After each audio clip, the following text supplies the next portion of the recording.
This is Richie Cantardici, and welcome to the Richie Show. We've got a great show today. I've got a great guest and best-selling author of the Switchback Approach here to share with you some awesome insight on things you can do to stay consistent and be successful. And in this podcast, we're going to talk about how to be consistent, how to stay consistent to reach your goals, regardless of the distractions. You're not going to want to miss this one.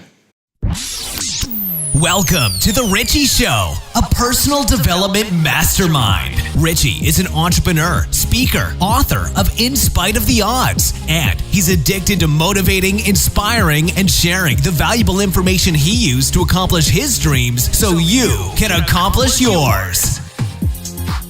All right, so how do we stay consistent? How do we stay consistent? Key question. How do we stay consistent? Because we know if you can stay consistent with something, if you can stay consistent, good things happen, right? So how do we actually stay consistent? And why do we stay consistent? So we always go back to the why, right? So why should we be consistent? Why should we be consistent? First of all, consistency allows you to measure results. It allows you to measure results, right? So why is it important to measure results? So I have my 3 steps that you can take to success, right? Plan. You've got to plan it.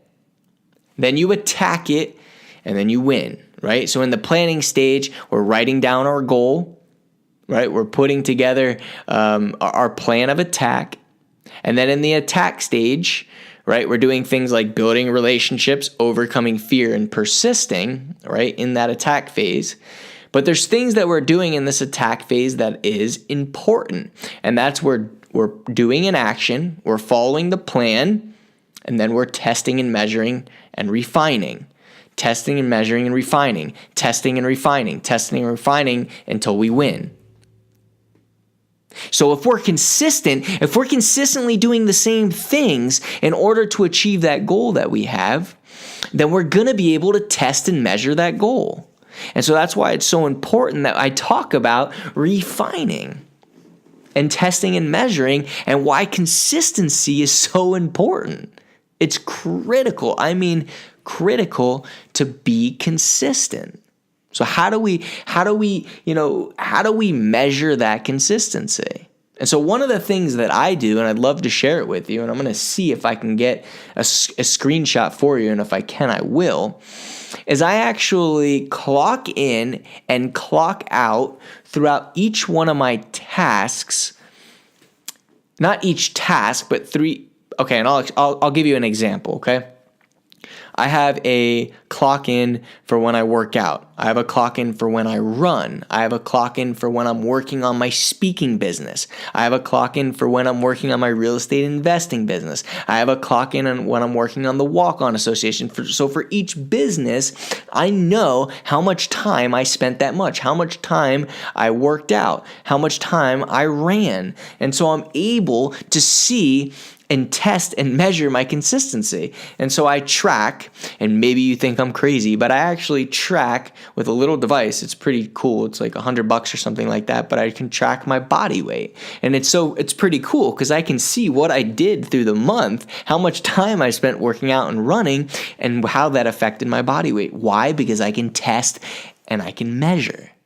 And so that's why consistency is so important. So if you're in your job and let's say you're in sales, because, like I said, we're all sales people. Every one of us are sales people, whether that's we're selling our parents, we're selling our kids, we're selling our spouses, our significant, we're salespeople. All right. And so if you're in sales and you're tracking how many calls you're making, how many things, all the different things that you're doing, then you're consistently doing it, you can see what mistakes you're making and how to improve it. I need to make more calls. I need to make less calls doing this. I need to make more appointments, etc., etc. So if you're consistent, you can track and measure it. You can track and measure it. A lot of times people aren't consistent because they don't have a goal, and we talk about that all the time. They don't have a goal, and they don't want to hold themselves accountable to tracking and measuring. Why? Because it's hard. It's hard. And it sucks. Accountability sucks, but consistency allows for accountability. It allows for somebody to hold you accountable. You know, because if you write down your goal and you're consistent with the action plan that you've put in place, you're going to be able to test and measure it, and you're going to be able to hold yourself accountable. And that freaking sucks. It sucks holding yourself accountable. What else? So consistency, it creates habits.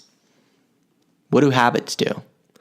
Good habits, good strong habits, waking up early, working out, eating a healthy diet, structuring your day, time slotting your day. These are good habits. These allow people to reach peak performance. These allow people to achieve major goals. These allow people to achieve their dreams.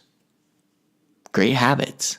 Consistency, positive consistency creates great habits. Positive consistency creates good habits.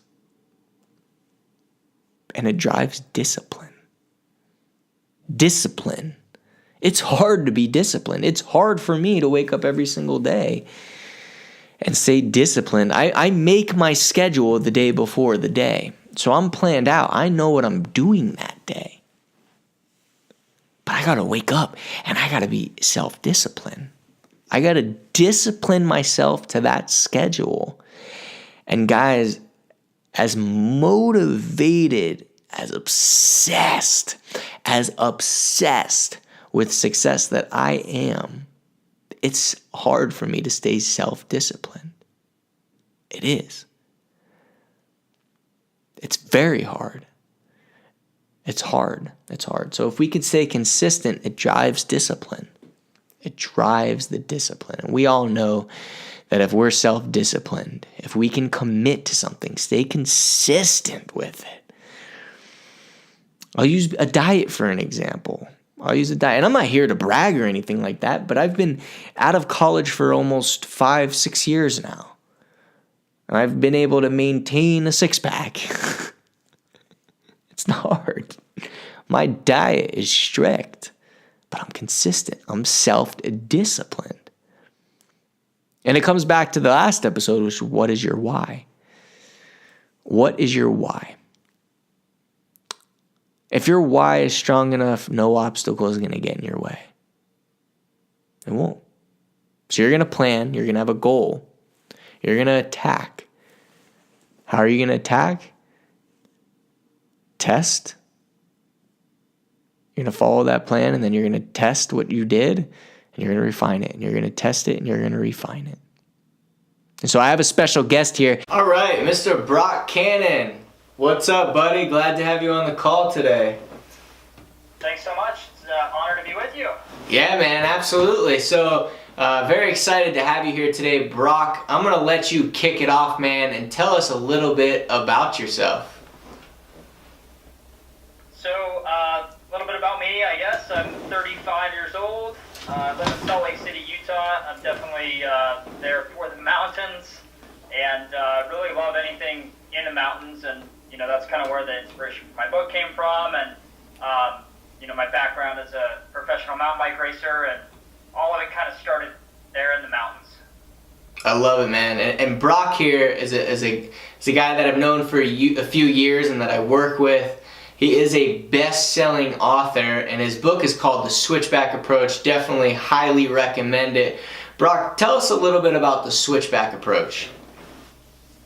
Yeah, you bet. So, for those that are not familiar with what a switchback is, it's picture and imagine yourself hiking up a mountain, and it's just those trails that kind of zigzag up the mountain. That's basically what a switchback is. You can drive on switchback roads, I guess, as well. But the inspiration kind of came a few years back. I was in Park City, Utah, and I was out doing one of my favorite things. I was mountain bike racing, and I started at about 7,000 feet above sea level, and kind of just started zigzagging up the mountain. And before I knew it, I was up at about 10,000 feet, overlooking just this beautiful valley. And the epiphany kind of hit me that I definitely was breathing hard and, there was a little bit of effort to get up the mountain, but there wasn't really any massive pain because the approach was so gradual to get up there that it wasn't that difficult. And so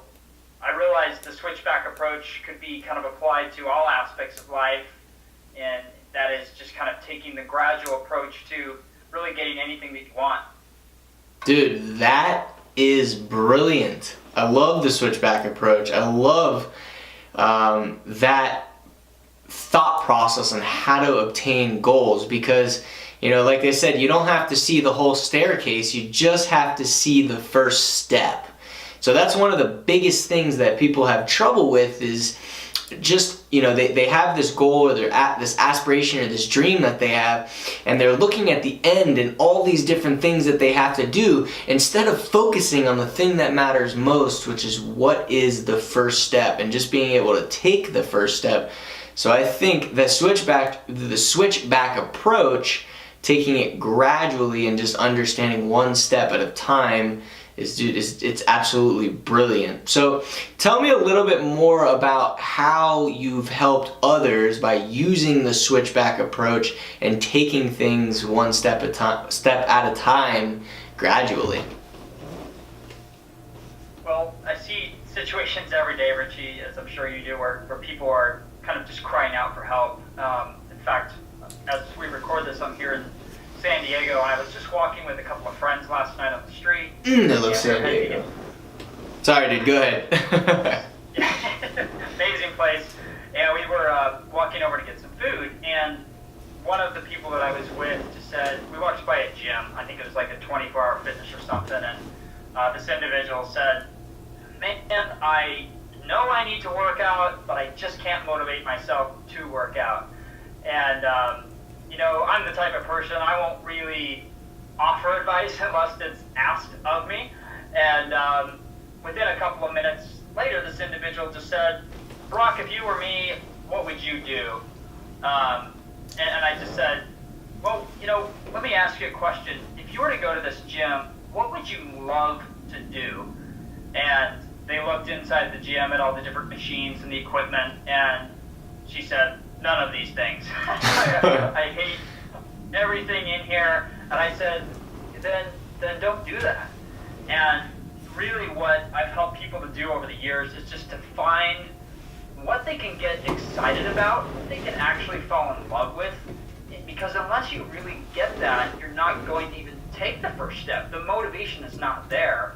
You get this, Rich. You see every January, people start in droves, coming into gyms, and then by February they're no longer in the gym. And so I believe it's not just a matter of motivation, because the motivation was there in the beginning, but they didn't have a genuine love or passion behind that specific activity. So helping them take that first step is really what I've been able to do.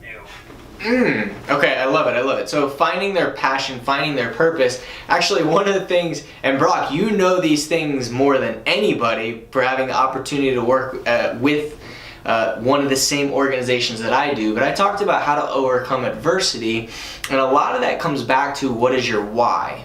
What is your why? And what you're saying is, like when we talk about people in January, right? They have this goal, they're motivated in the beginning, but when they don't know their purpose, when they don't know their why, they begin to back off. When things get hard, it's easy to quit. And so when you have a really strong why, it's really, really easy to continue what you're doing, right? So, and we talked, and last week I talked about this, and you know this just as well, that there are 5 whys, five core whys, and that's freedom, time, status, health, and legacy, right? So helping people figure that out.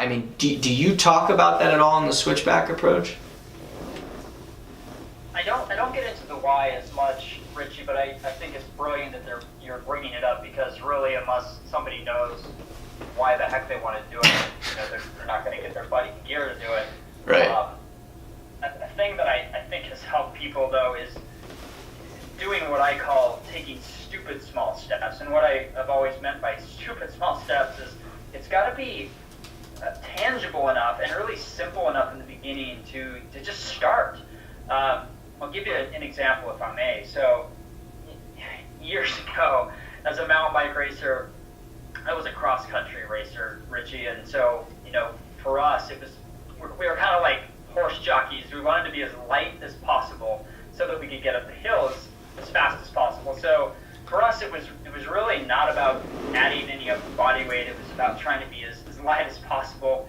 They say cyclists are kind of all legs, but with that said, in mountain bike racing, my coach started telling me that I actually needed to start doing just more upper body strength and just some push-ups and stuff like that. And I was kind of horrified because I'm embarrassed to say the first time I got on the ground, I thought, how hard can this be? I had done some push-ups in high school and junior high and gym, and I started going thinking, I'll just crank out 50 push-ups. And I think I got to about 15, and I dropped to the floor, and I was embarrassed. But what I had found was that I had gone in with the intent of doing 50, and I didn't get there, so I was depressed. And I felt like, oh my gosh, I have so far to go. So the next day, I didn't even want to start.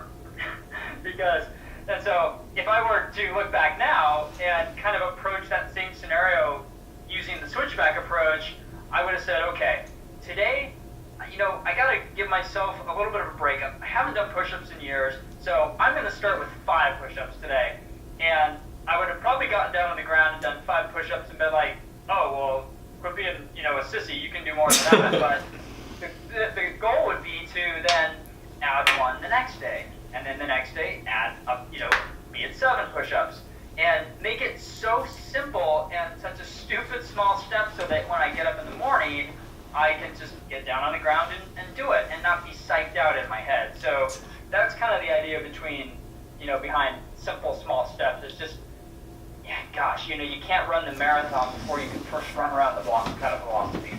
Absolutely. That's absolutely right. So one of the things that I'm talking about, Brock, and I want to dive into this with you because I know it's something that's very important to you, and that's consistency. And one of the things that I've found with consistency and why it's so valuable, I mean, there's the obvious reasons, right? If you stay consistent with something, if you're persistent, typically good things happen, right? But in regards to consistency that I think really makes a difference is that it allows for measurement. It allows you to see analytics on things and figure out why things are working and why things aren't working, and to continuously improve. Because as you are and as I am as well, personal development is huge, and we're always trying to improve every single day. So consistency and sticking with something allows us to measure our results. And in the 3 things that I talk about, especially when I go to businesses, is to plan and to attack and to win. And so we plan things out, we write down our goal, we put together a process, and then we attack it. Part of the attack phase is being able to test and measure it and follow that and consistently and refine it and improve it until we win, right? So in the switchback approach, tell me a little bit about how you've kind of worked in consistency and the successes that you've seen with consistency. Well, I gotta say, Richie, you're definitely an example to me of consistency. Your story is inspiring to me in that you always have said you don't have to be the fastest or the strongest or even the brightest, but it's just hard work measured over time and really hard that has made a difference for you, and it's obvious to see. So that's, if people really had a full grasp on how powerful consistency was and how it could really be the edge for them in their lives, I think more people would understand, gosh, I don't have to be the best or the most gifted or having graduated an Ivy League school. I can just be consistent enough over time that I eventually outwork the other person. You and I both know people, Richie, who are totally up and down. One day they're super happy and they're productive, and then the next day they're depressed and they're watching TV all day.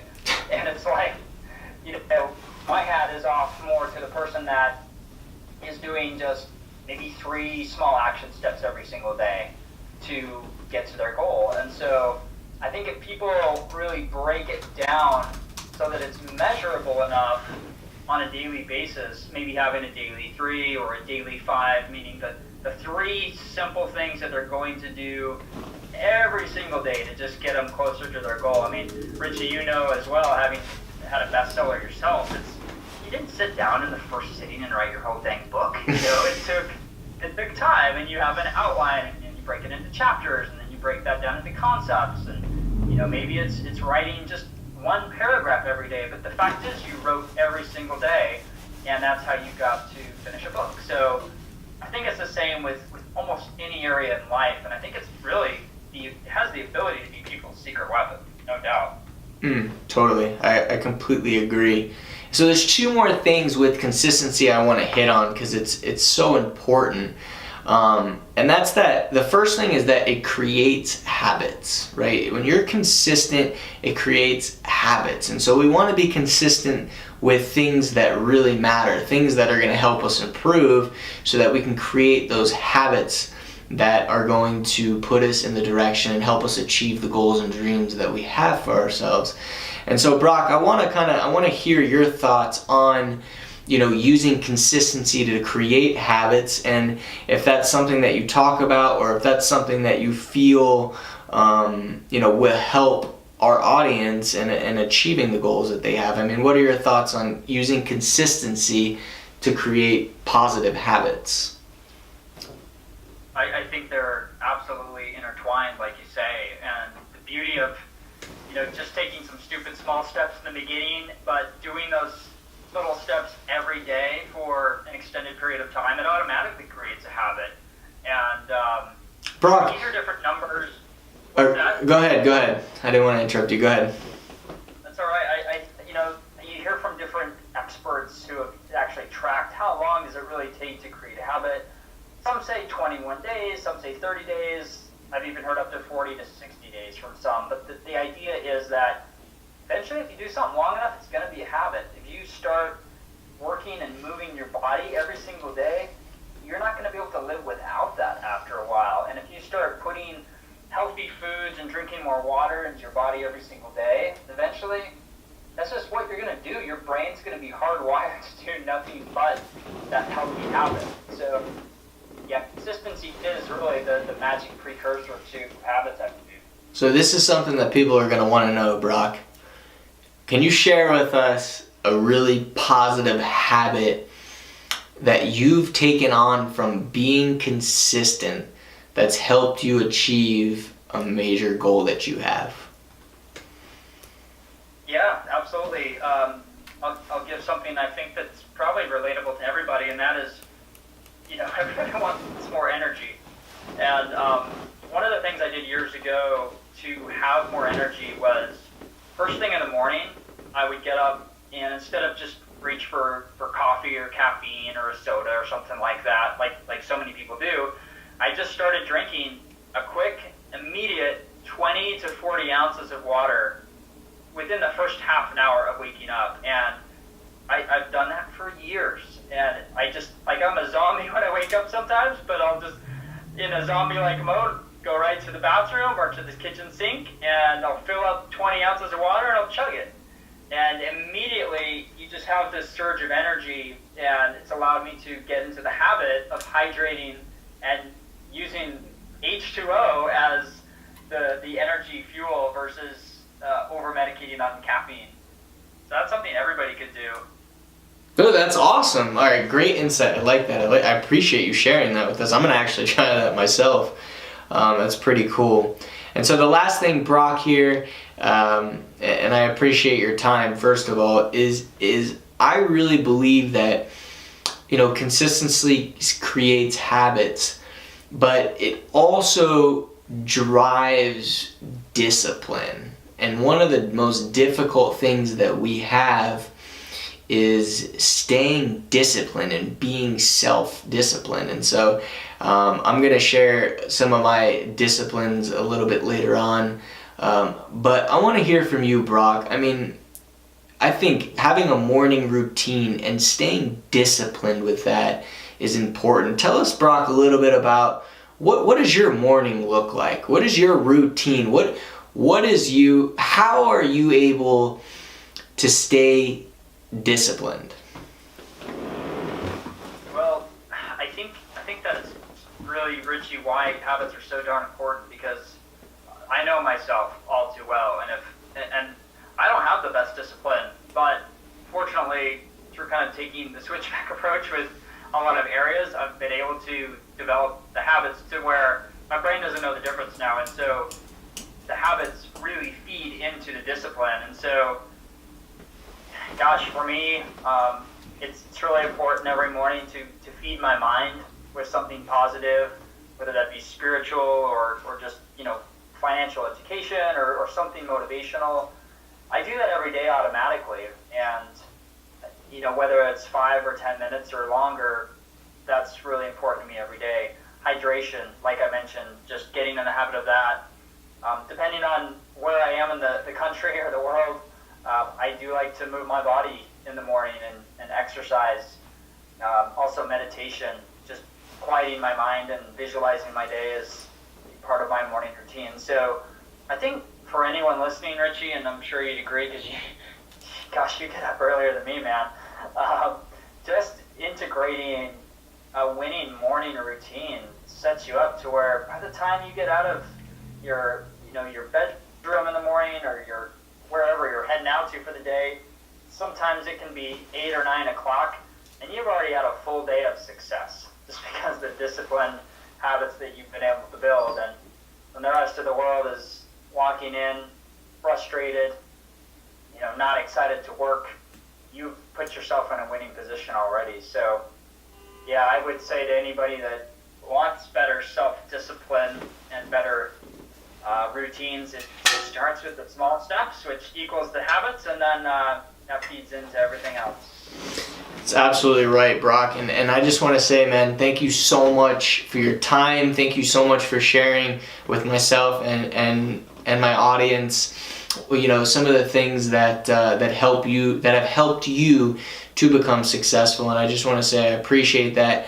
If you haven't had a chance to see the Switchback Approach, I'm going to have a link to order that on my website, as well as below this video if you're watching it on video.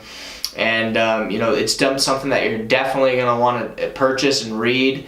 It's very inspirational, it's very positive, and it's going to help you to figure out, and taking those small steps and looking at things like, what 3 simple things can I do each day? And Brock, if you want to say one last thing here and kind of talk a little bit about the Switchback and how it can help everybody here, 30 seconds or so, that would be great, man, and I appreciate your time.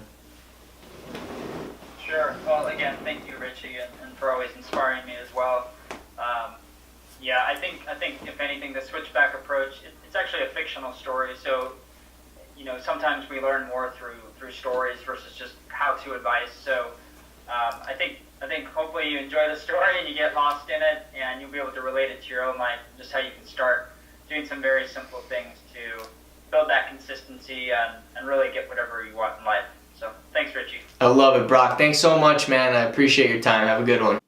And man, I'm just so excited that I had Brock here to be with us. I mean, he's an inspiration to me. I love being around Brock. He's inspiring. He's motivating. Definitely go out and check his book. And guys, remember this. Consistency leads to great habits. Great habits leads to success. Let's take Brock's advice. 3 simple steps every day. That's our plan. We have our goal, 3 simple steps every day. We hold ourselves accountable to it. We're consistent with those steps so we can create habits for ourselves that will lead to success, that will put us on the path that we want. Thank you guys so much for being with me here today. Stay consistent, baby. If you haven't had a chance to check out In Spite of the Odds, check it out. It's my #1 bestseller. You can Google In Spite of the Odds. It'll come up. Thank you so much for the show. Please click the like button. Leave a comment. Write a review on iTunes. Give me some love. Give me some love like I give you guys some love. And I want to do everything I can to help you guys. So I look forward to hearing from you guys, and I hope you have a great day.